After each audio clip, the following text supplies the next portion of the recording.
In this example, we want to reflect the function f of x equals 2x minus 6 across the x-axis.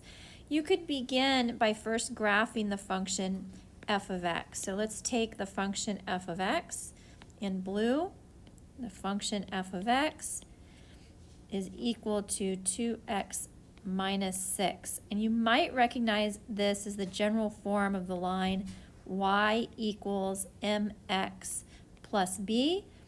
And so you might recognize that this is going to be a line where the y-intercept is going to be at the point, you know that the x-coordinate is 0 and the y-coordinate is negative 6. You only need 2 points on the line. So up here at 0, negative 6, sorry, down here at 0, negative 6, you have a point. So let's erase that point. So we have 1 point. We need one more point. We can use the slope. The slope of this line, the slope of our line, or the m value, is 2. So it is a run of 1 and a rise of 2. So from the point that we have, we would run over 1 and rise up 2. Run over 1 and rise up 2. Run over 1 and rise up 2. And so your curve looks something like that, or your line looks something like that. So we could even go a little farther if we wanted. Run 1, go up 2, run 1, go up 2. And this is the line that we're going to reflect across the x-axis. So we'll do the reflection in red. And we can remember the rule for reflection across the x-axis. Remember, we're just going to keep the x the same and change the sign of the y-coordinate. So this is what the reflected point will look like. So if we come back over here, we could actually add in some points to help us out. So for instance, this point right here, the coordinates of that point are 1, negative 4. And so if we use this rule, we'd find that on our new graph, our new point, keep the x the same, change the sign on the y. Well, the sign's already negative, so you're going to get positive 4. And so that would be one of the lines on the reflected graph. So if we go 1 and up 4, we get a point here. And so you see that we're reflecting it. The line of symmetry is along the x-axis, and so they're equidistant. So from the x-axis, it's 4 down, 4 up. And you could do that with the other points too, just using symmetry. You could check the points for accuracy if you wanted to using this rule. But you'd get a graph that looks something like that. So our new graph, if you change the sign of this point here, you have the x-coordinate is 3 and the y-coordinate is 0, but you can't sign 0, so you get a point there. So we could just keep going. We're just reflecting across the x-axis and then connect those red dots to get the reflected line. So this here is f of x, and sometimes what we'll do is we'll call it prime, because that's your translated or your reflected graph in red. So in example 3c, what we're going to find is that we have a reflection here. So do you recall if the negative is out in front, what is that a function, what is that a reflection across? Well, the negative's out in front, so this is a reflection across the x-axis. Reflection across the x-axis. And then the 1/3, it's being done directly to the x.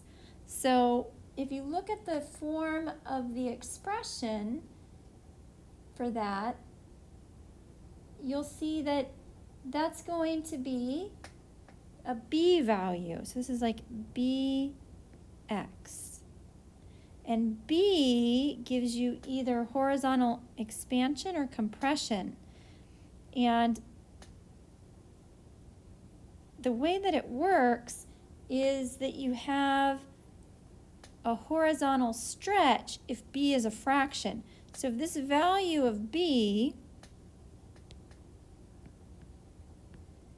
is a fraction, or it's between 0 and 1, then you're going to have what we call a horizontal stretch. It's going to get fatter. Horizontal stretch. So we expect the parabola to get fatter. So I'm just going to graph this parabola here, the parent function. And then 2, 4 is there. And that's what the parabola looks like to start with. So let's go ahead and work from the inside out and deal with the horizontal stretch, and then we'll move outward from the inside of the function and do the reflection. So we can take some of our key points, such as 2, 4, and 1, 1, and -1, 1, and -2, 4. And if we remember what we're affecting with the horizontal component, we're affecting the x component. So what we're going to be doing then is we're going to be multiplying the x component by 1 over b. So b, the inverse of b, so is going to be 3. So we're going to multiply the x component by 3.